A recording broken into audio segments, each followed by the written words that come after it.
Hey guys, okay. This has been an exciting week for wrestling, right? Oh my god, when Kenta showed up, I was upstairs because I had a class. My dad started yelling, so I had to run downstairs because he just wanted me to see Kenta. But yeah, I really wanted to make this video to kind of give like a little explanation because I think there is a lot of gatekeeping in wrestling. And it's very much like if you don't know something, then it's like, oh well, you're a fake fan. And I don't like that culture. So this is for my friends who maybe are fans of AEW or WWE and want to get into New Japan, or if you're just a new fan of wrestling in general. Yeah, I wanted to today kind of give like a quick rundown of New Japan factions. Because I know there's a lot of AEW fans who are relatively newer fans of wrestling and don't really know anything about New Japan. And AEW seems to not like to give explanations as to who people are. So this is just going to be like a quick introduction to major players in each of the factions. This is little Naito. He will be joining us today. Okay. So first, kind of like overall for New Japan is pretty much every wrestler is in a faction. I really like this model because it makes it pretty easy to understand storylines. Like there's no like, I know in WWE and kind of AEW, it's like alliances kind of change week to week and it can be hard to keep up with who's a good guy and who's a bad guy. But in New Japan, it's pretty much each team is loyal to their team. That doesn't make sense. Each wrestler is loyal to their team. And there's also weight classes because I have notes on my iPad. So yeah, New Japan tends to favor realism. So they use weight classes. There's only two. It's heavyweights and junior weights, and the determining like if you're below 205 pounds or 100 kilograms. I'm from New Jersey. So if you're below that, you're a junior, and if you're above that, you're a heavyweight.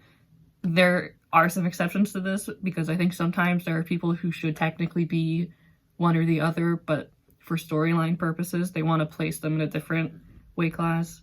Like Zack Sabre Jr. and Kenta should really be juniors because they're pretty small, but I think because of their notoriety, New Japan wanted to move them up to the heavyweights. But more or less, they go by weight class. Yeah, so I'm going to introduce kind of the main units, and in order from like biggest baby faces to biggest heels, because it's kind of like a spectrum. Yeah, it's not like in WWE where like all the faces are friends and all the heels are friends, pretty much. It's like more fluid. So number one, I'm also going to put pictures in, as long as I remember and can edit it. Number one, we have the Hontai unit, or the main unit.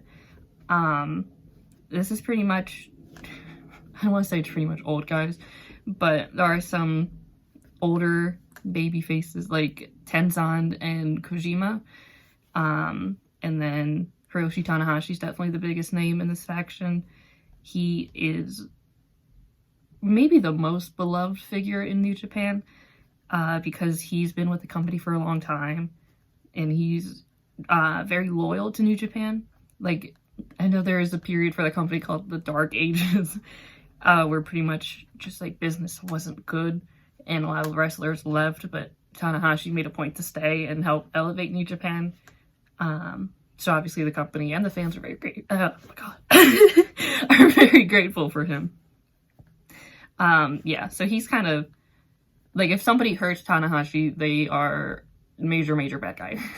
And then other faces in this faction, Toa Henare from New Zealand, and then Juice Robinson and David Finlay, two Americans who are the tag team FinJuice.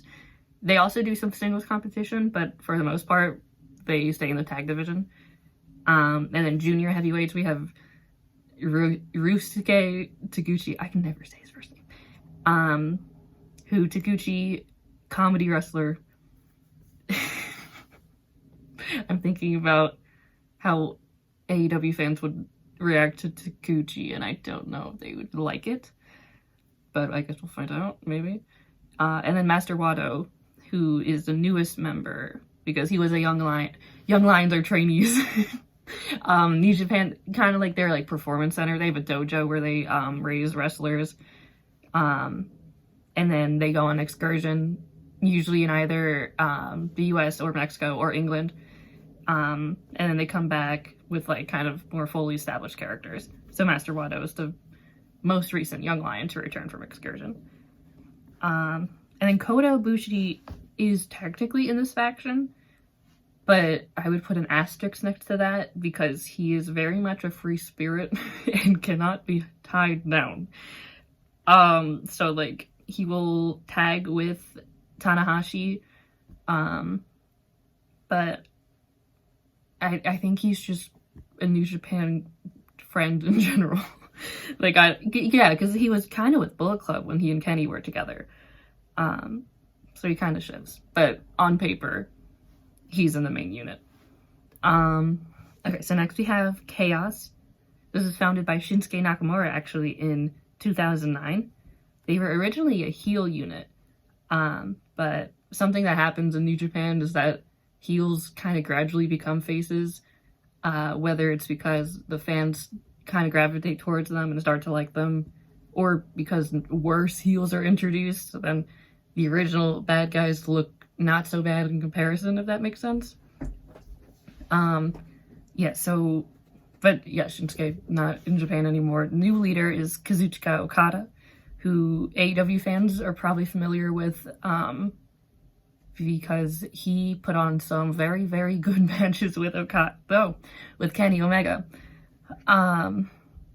So, but he's also, okay, besides his relationship to Kenny, he is one of the best wrestlers in the world, I think. He holds the record for longest reign with the IWGP, heavyweight title. I was about to say junior heavyweight title. That's not it. So yeah, if you're kind of unfamiliar with him, look at him. He's very, and also he loves to go fishing. He's like, besides being a very amazing wrestler, he's also just like a very cool guy. And then you have Tomohiro Ishii, Hiroki Goto, Yoshihashi, Toriano, who Toriano is the first member of the New Japan roster to give Moxley a loss in New Japan. He's also a comedy wrestler. He's very chaotic, to say the least. I like him, though. And the junior heavyweights in Chaos are Yo and Sho and Rocky Romero, who they kind of have a little tag team called Roppongi 3K. I really like them. And then Robbie Eagles, who Robbie Eagles was in Bullet Club, which we'll talk about later, and then left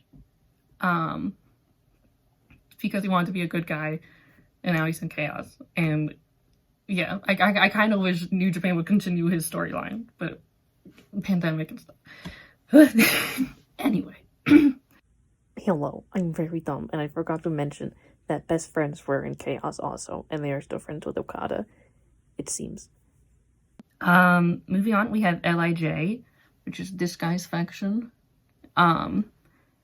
It's a branch of a faction started in Mexico called Los Ingobernables. Did I say LIJ or did I say Los? It's Los Ingobernables de Japón. I speak Spanish like it's French. I'm very sorry.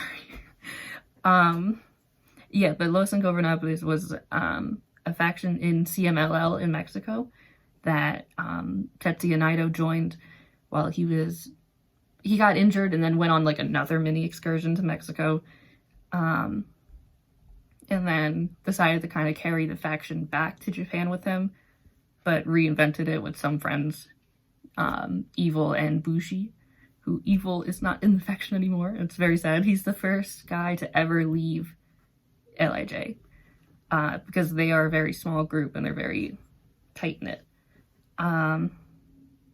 Yeah. There's another branch of Los Ingobernables, because all of the guys who were in it in CMLL left, I think. So now there's La Faction Ingobernables. My dog's barking. But Rush's new faction kind of carries on in Ring of Honor and Triple A.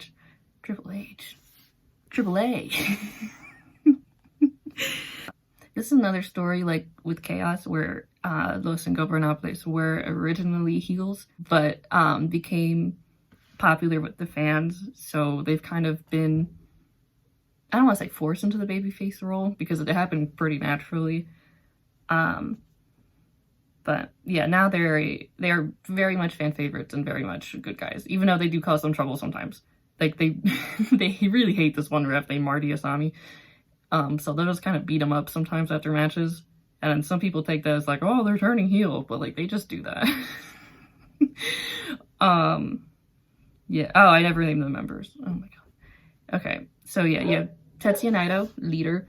And then for other heavyweights, you have Sonata and Takagi Shingo. Shingo. You have Shingo. I'm so sorry. And then for juniors, you have Bushi and Hiromu Takahashi, Hiromu Takahashi is also another name to keep your eyes on because he's probably the biggest star of the junior heavyweight division. And he is insanely charismatic and insanely talented. So I think if you are unfamiliar with New Japan, I would definitely check out his matches. So the next faction, we have Suzuki Gun. Translates to Suzuki's army, if that was anything. The other leader is Minoru Suzuki, who I don't know exactly how old he is, but he's a veteran. He's one of those, it's the same kind of deal where like he's evil, but he's pretty popular. So like people like boo, but like they'll be like, well, we're so happy to see you, boo. It's kind of cute. Yeah, so this group, they are kind of similar to Dark Order in the sense that they're like evil on paper, but when you actually look at them, they're just kind of goofy. And yeah, they're cute. They're like, we're evil. But they're lovable. So for heavyweights here, you have Minoru Suzuki, Taichi, and Zack Sabre Jr. And then junior heavyweights, you have El Desperado, who's very good, Yoshinobu Kanemaru, and Doki. Also, no, Lance Archer used to be part of this group. And whereas Bullet Club and the Elite had a very harsh breaking off, Lance Archer is still pretty friendly with Suzuki Gun. I remember one time on his Instagram live, he was talking about how they're all in a group chat together. And like Minoru Suzuki will send him like new like Suzuki Gun merch. So I would be surprised, but I wouldn't be surprised if Suzuki Gun were to make an appearance in AEW, if Lance Archer were to kind of be like the introducing force for them. But yeah, I like them a lot. I like everyone. I'm gonna be saying that like after every name. Okay. Next we have Bullet Club. And this is the one that AEW fans are gonna be most familiar with. I'm gonna talk about the like faction today, and then I'm gonna go back and kind of explain the Elite's relation to them. So as of now, it's Jay White is their leader. Then they have Evil, who defected from Los Ingobernables, his manager Dick Togo, and then you have Tama Tonga, Tongaloa, Kenta, Bad Luck Fale, Chase Owens, and then commentator Gino Gambino, who's a very funny name, and then their managers Gato and Jado. And then for the junior heavyweights, you have El Fantasmo and Taishi Ishimori.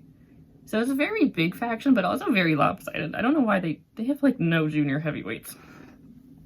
They had Robbie, but Robbie Eagles left because they were mean to him. So yeah, the Elite were in Bullet Club. But then even when they were in Bullet Club, they kind of formed like their own little group to the point where like people would introduce them as like the Bullet Club and then the Elite Bullet Club, or the Bullet Club Elite. So even like before there was an official break in the faction, there was kind of like underlying tension, if that makes sense. So when, oh my god, when was it? I just found the date. I'll put a picture. But the Bullet Club OGs is what they call themselves, the people who weren't in the elite. They eventually kicked everyone in the elite out. It's in the episode of BCE titled Family Dinner, if you want to check it out. I think it's episode like 111. I shouldn't know that. I really hope that's wrong, because if I remember it, then that's kind of weird. But yeah, now there's still kind of underlying tension because Evil and Jay don't really get along, and they're definitely major players in the faction now, and they've been like teasing that they're gonna fight, but then they kind of backtrack and don't do anything about it. So we'll see. And now that's definitely gonna be on the back burner, because you can't have one faction with 3 sub-factions fighting each other in it. That'd be too much. Okay, and then the last, kind of the biggest heels I'd say right now, are the Empire, or the United Empire. So they're very small. They only have Will Ospreay, Jeff Cobb, and the Great O'Khan, and Bea Priestley, who Will Ospreay's girlfriend. Which she's also a wrestler. I don't want to, I don't want to just like demote her to like her relationship to her man. She's in Stardom, and she is a champion, but I don't know which, because they have a lot of belts in that company. Also, Bea Priestley used to be on the AEW roster, and I completely forgot to mention that. But she got, her contract wasn't renewed because pandemic. Also, Bea Priestley and Will Ospreay maybe aren't the best people, but I don't want to get into that. But yeah, this is also the newest faction, because at the end of the G1 last year, Will Ospreay betrayed Okada, and started his own group. It was very sad. Not like, it was sad for Okada because he's been betrayed a lot. He's kind of like Cody in that sense, I guess. He makes a friend and they immediately betray him. But yeah, that's all the factions. Okay, this video wasn't too long. I was worried that I was gonna start rambling and it would be like 30 minutes, but I'm glad I managed to keep it kind of short. Yeah, and whether, like, no one really knows the extent of the working relationship with New Japan and AEW, so maybe I'm making this and then Kenta's gonna get his match with Moxley and then there'll never be any crossover again. I kind of hope that's not the case. I feel like the wrestlers hope that's not the case, but we will see. I don't know, I really like New Japan, and I wanted to share this, because I want more people to appreciate it, if that makes sense. Yeah, thank you so much for watching. If you made it this far, I love you. I'm getting better at this, I think. But yeah, you can follow me on Twitter at LizzieXLucha, or you can read my stuff on Chops, Kicks, and Near Falls. These are so cute. I hope crossover for AEW New Japan is that AEW starts making these too. I think they're very nice. Thank you so much. Bye.